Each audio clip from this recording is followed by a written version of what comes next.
Tambak udang di pesisir selatan kota Yogyakarta berkembang pesat dan memberi dampak ekonomi yang besar. Namun di balik itu, ada ancaman lingkungan yang serius akibat limbah tambak yang tidak dapat dikelola dengan tepat. Assalamualaikum warahmatullahi wabarakatuh.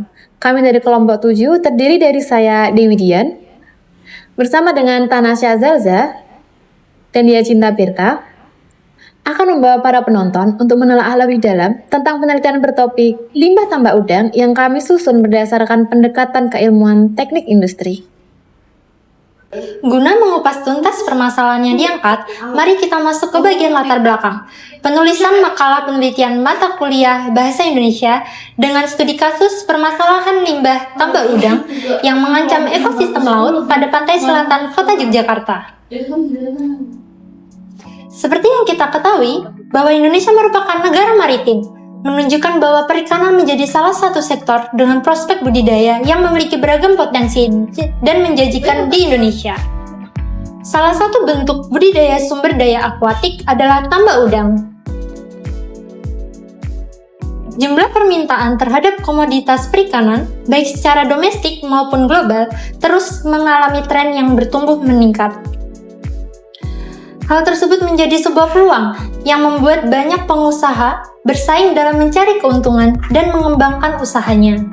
Coba bayangkan, di sepanjang garis pantai selatan Yogyakarta, jajaran kolam-kolam tambak udang Faname terlihat sibuk, memberi harapan ekonomi sekaligus menyimpan ancaman ekologi.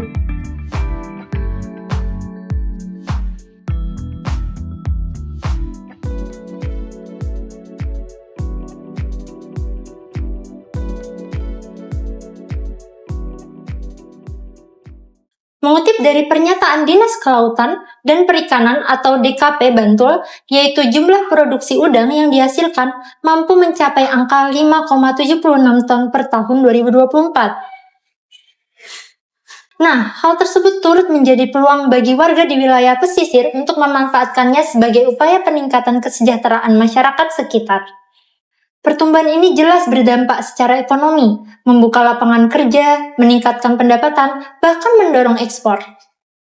Tapi, di balik manfaat itu, muncul dampak lingkungan yang mulai terasa, dan sayangnya, belum semua pihak siap menghadapinya. Dampak buruk bagi lingkungan dan masyarakat dari sejauh yang kami teliti secara mendasar, yaitu dapat ditunjukkan sebagai berikut. Baik, mungkin kita lanjut ke poin yang pertama, yaitu kehadiran limbah beracun dari tambak udang yang berupa amonia, amonium, dan limbah organik lainnya. Metode budidaya udang dengan sistem intensif menghasilkan limbah yang berpotensi tinggi untuk mencemari badan air sebab sistem tersebut menghasilkan tingginya nilai kandungan nitrogen beracun. Dampak ini diyakini berasal dari sisa pakan, kotoran, budidaya organisme, sisa kulit dari proses molting, plankton yang mati, serta material organik berupa padatan tersuspensi seharusnya mengalami pergantian. Bahan-bahan pencemar itu tersangkut dan menjadi penyebab pencemaran perairan yang menurut kami masih perlu ditelaah lebih lanjut guna mencapai solusi yang tepat. Dampak bagi masyarakat yaitu munculnya pertumbuhan nyamuk yang cukup signifikan dan menimbulkan bau tidak sedap. Dampak selanjutnya yaitu kerusakan ekosistem pesisir akibat sistem pembuangan limbah tambak udang ke perairan laut. Kerusakan ini berdampak signifikan terhadap nelayan setempat karena menurunnya kualitas dan kuantitas hasil tangkapan laut, sehingga mengganggu mata pencaharian mereka dan menurunkan kesejahteraan ekonomi masyarakat pesisir secara keseluruhan. Masalah ini nyata, tapi sayangnya riset mengenai pengelolaan limbah tambak secara terpadu di Indonesia masih sangat terbatas. Padahal, tanpa pemahaman menyeluruh, solusi yang kita buat hanya akan bersifat tambal sulam.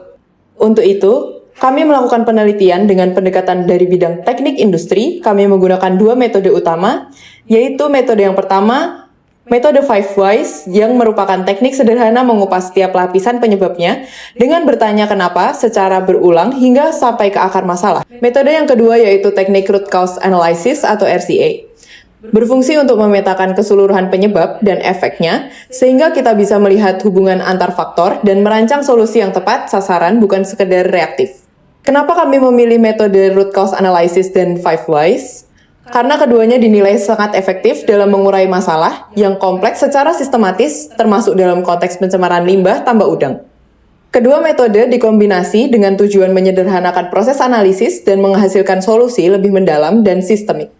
Maka dari itu, kami menyusun makalah penelitian ini dengan rumusan masalah berupa: yang pertama, bagaimana penggunaan metode analisis five ways dan root cause analysis atau RCA dalam menganalisis akar permasalahan terjadinya pencemaran lingkungan laut akibat limbah tambak udang di pantai selatan Yogyakarta. Kemudian yang kedua, bagaimana dampak limbah tambak udang terhadap ekosistem laut dan kehidupan masyarakat di sekitar pantai selatan Yogyakarta. Dan yang terakhir, apa solusi yang dapat diterapkan untuk menanggulangi dan memelihara limbah tambak udang secara berkelanjutan berdasarkan hasil analisis five ways dan root cause analysis atau RCA di kawasan pesisir pantai selatan Yogyakarta. Batasan asumsi dalam penelitian ini bertujuan untuk memberikan kemudahan pembaca dalam memahami sejauh mana hasil penelitian ini berlaku serta mengenali keterbatasan yang mungkin mempengaruhi interpretasi data dan solusi yang diusulkan.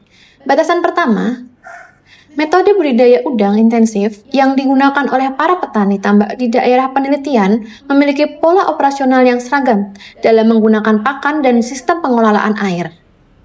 Batasan kedua, mayoritas tambak udang di lokasi penelitian membuang limbah secara langsung ke lingkungan sekitar tanpa sistem pengelolaan limbah yang terstandarisasi. Batasan ketiga, pencemaran dan penurunan kualitas lingkungan laut yang diamati di wilayah tersebut sebagian besar disebabkan oleh aktivitas tambak udang intensif. Guna mengidentifikasi akar permasalahan, dampak, dan solusi permasalahan secara sistematis, maka makalah penelitian ini disusun dengan sistematika sebagai berikut.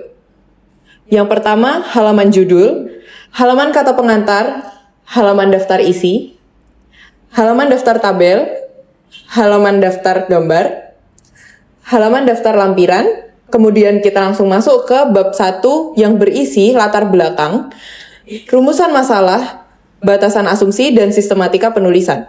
Maka akan masuk ke bab kedua yang akan membahas tentang teori yang digunakan guna mendukung penelitian dan solusi penyelesaian permasalahan. Teori-teori tersebut akan ditulis turut disesuaikan dengan hasil penelitian terdahulu yang relevan dengan topik permasalahan penulisan yang kami angkat. Kemudian kita masuk ke bab ketiga, di mana akan berisi tentang pendekatan yang digunakan pada penelitian, meliputi lokasi penelitian, metode pengumpulan dan pengolahan data, dan analisis jawaban rumusan dari masalah yang kami angkat. Kemudian di bab yang keempat akan berisi tentang hasil pengumpulan dan pengolahan data terkait permasalahan limbah tambak udang yang mengancam ekosistem laut pada pantai selatan kota Yogyakarta. Kemudian, dalam bab tersebut akan dibahas dalam subbab-subbab pembahasan berupa hasil analisis penyebab, dampak, dan solusi dari permasalahan yang ada.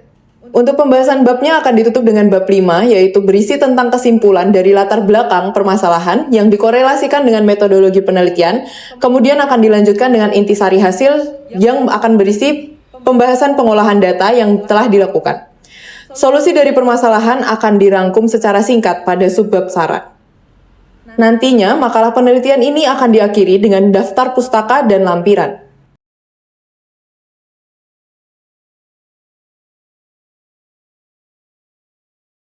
Baik, demikian penjelasan dari kami mengenai latar belakang persoalan limbah tambak udang dan pendekatan analisis yang kami gunakan. Selanjutnya, kami membuka sesi bagi para audiens yang ingin mengajukan pertanyaan maupun kritik dan saran.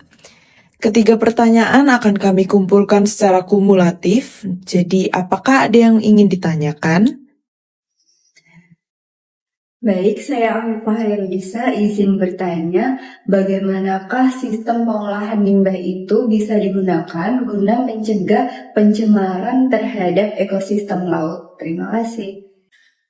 Baik, saya Bengawan Pangayuman izin bertanya, mengapa metode budidaya udang intensif memiliki pola operasional yang seragam dalam penggunaan pakan dan sistem pengelolaan air? Terima kasih.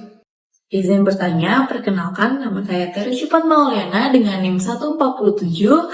Di sini saya ingin bertanya mengenai apakah aktivitas tambak udang yang insentif tersebut merupakan satu-satunya faktor penyebab pencemaran lingkungan laut.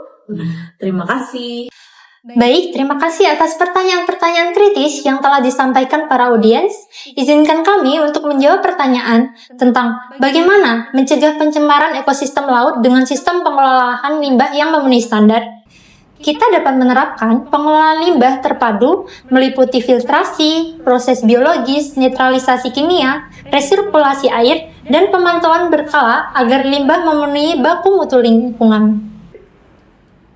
Untuk menjawab pertanyaan yang kedua, apakah pencemaran laut ini hanya akibat dari tambak udang saja? Jawabannya menurut kami itu tidak, karena selain tambak udang intensif, pencemaran laut itu juga disebabkan oleh limbah industri, domestik, pertanian, serta aktivitas pelayaran dan pariwisata.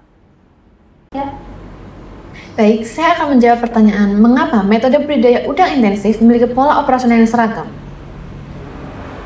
Pola operasional yang seragam dalam budidaya udang intensif adalah strategi untuk menjaga, mengoptimalkan hasil, dan meminimalkan risiko. Dengan kondisi padat tebar yang tinggi, keberhasilan budidaya sangat bergantung pada konsistensi dan dalam pengelolaan pakan dan kualitas air. Permasalahan ini bukan hanya soal lingkungan, tetapi juga menyangkut keberlanjutan ekonomi dan kesehatan masyarakat setempat. Semoga pemaparan ini dapat menjadi langkah awal untuk meningkatkan kesadaran, mendorong kolaborasi, dan mencari solusi yang lebih berkelanjutan ke depannya. Sekian video presentasi dari kami, mohon maaf apabila ada kesalahan kata. Terima kasih atas perhatian dan kesempatan yang diberikan. Wassalamualaikum warahmatullahi wabarakatuh.